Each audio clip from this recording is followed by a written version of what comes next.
The summer sales gives you the Mount Everest of excuses to fail. It gives you the Mount Everest of excuses to say, well, I'm not succeeding because of this or because of that. People who succeed at sales typically find excuses to succeed. They find excuses to find a way to make things work. People at home distracting you, girlfriends, whatever it is, leave home at home and put your full focus into succeeding this summer. Being teachable means not only being ready to be instructed and taught by your manager and your coworkers, but being teachable also ties into being ready to get your butt kicked during the summer. The reason that we say that your job is to improve in the summer is because if you're focused on sales and that is your goal during the summer, you are going to be wildly frustrated. If you have doubts about your willingness to stick to it, if you have doubts about whether you're going to be able to stick it out, talk with your manager. Have a genuine conversation. It's not an embarrassing conversation to have, I promise, because I swear to you, every manager, every person that has ever done sales has wanted to quit at least a dozen times. And this is a hard thing. Door-to-door sales isn't easy. People who are successful do hard things. And you have to be absolutely determined in your own mind, I'm going to do hard things. I'm the type of person who does hard things. So the first thing I would say is read the manual, really get to know the manual, and really take in those principles and apply, those principles into your guys' pitches. And by doing this, when I hit the doors, I was already that much more prepared because I knew what to expect, right? I had read through the stuff that these guys have compiled over the last 20 years, and it was extremely helpful. And it was honestly probably one of the best investments you guys can make in sales. The second thing I wanted to talk about is role playing. It really helps. I mean, you get to see like what you look like and how you say things and how people are going to see you out on the doors. The last thing that I really focused on was just being a student, being willing to learn, what these guys were teaching me, what Nick was teaching me, what all the other guys who have sold before, know the knowledge that they have. And so really what you guys are going to be putting into it is what you're getting out. So if you're putting in the time and you're studying, if you're putting in the time and role playing, if you're being observant, if you're absorbing everything that's being taught to you guys, you're going to have a successful summer. A lot of times guys ask me what differentiates Axis from all the plethora of summer sales companies out there. Axis is very straightforward, they're very honest, and the second thing, in my opinion, that they do that other companies don't is develop individuals. They want you, as do your managers, they want you all to progress and to grow and become the best you that you can be and to have the most success that you can have this summer. I imagine the majority of us here, it's probably, you're getting ready, as Adam's terms he likes to use, you're bright-eyed and bushy-tailed. You're excited for your first summer. You've heard of the people who've made great money. You're setting out, it's like the gold rush. Pack up your bags, you move, and you're trying to strike gold out there. So that's the first position as a sales rep. And those individuals, they can make up, I made $54,000 my first summer. I've had guys make high 40s, 30s, but a team leader with their sales skill, their experience, and then with the compensation they receive for recruiting and helping to manage their 2 to 6 sales reps, they should be making over $50,000 in a summer. And from there, if you continue to grow, continue to prove yourself, the next spot is a sales leader. That position is designed to have 6 or more, so including yourself. And that position is designed to make over $100,000 in a year with your personal sales and what you do managing and recruiting wise.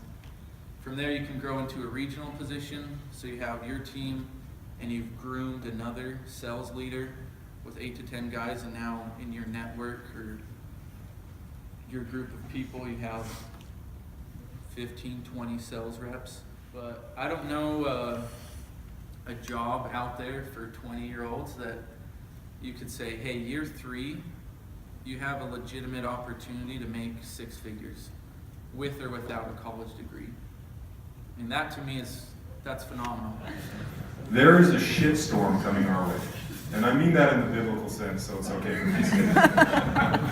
It is coming, and all of you, even those of you guys who have not sold before, should be able to smell that shitstorm coming your way.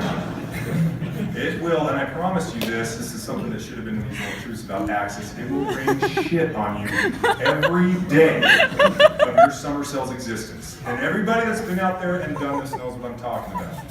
Every day is a storm.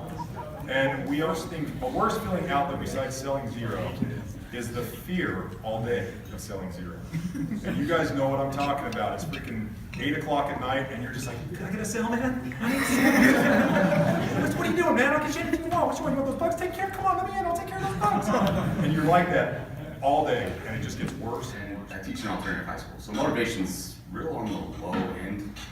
So I have to show something important and motivating every single day, and we were talking about why we go out, why we're doing what we're doing, why would we subject ourselves to a shitstorm? Like in Detroit? Yeah. Okay.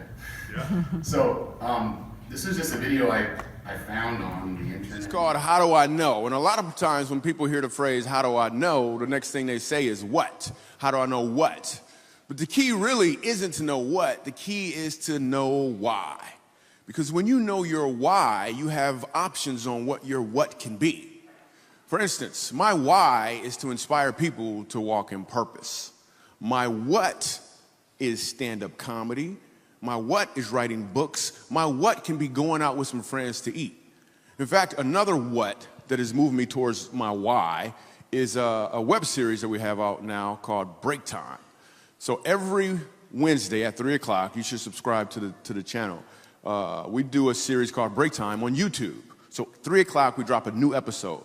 One episode in particular, I'm about to show you a clip to. We were in Winston-Salem. So Break Time, this is how it works.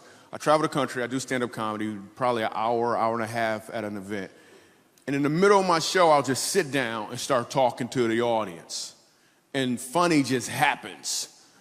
Or I'll meet somebody who's really interesting. So I met this one guy, and he said that he teaches music at a school. I was like, all right, you teach music, can you sing?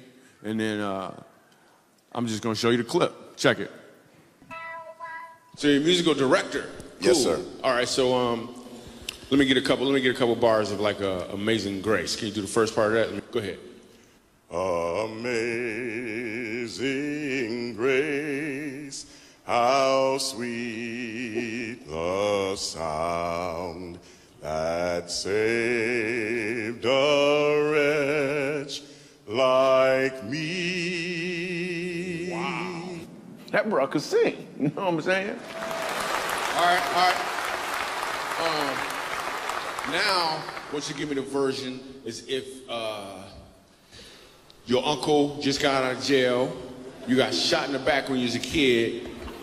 I'm just saying, let me see the hood version real quick, if you know which version I'm talking about. Just see if that exists. Let me see what you got. Amazing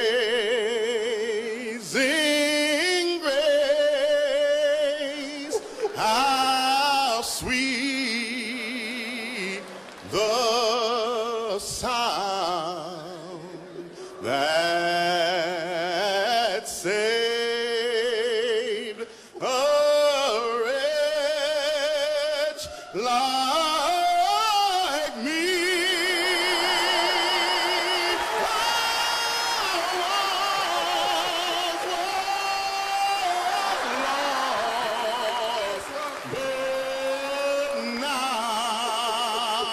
Right now I'm found, was blind, but now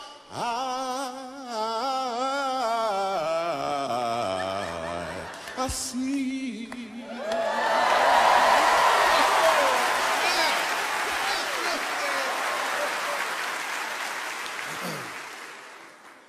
So here's the thing. The first time I asked him to sing, he knew what he was doing. The second time I asked him to sing, he knew why he was doing it. When you know your why, your what has more impact because you're walking in or towards your purpose.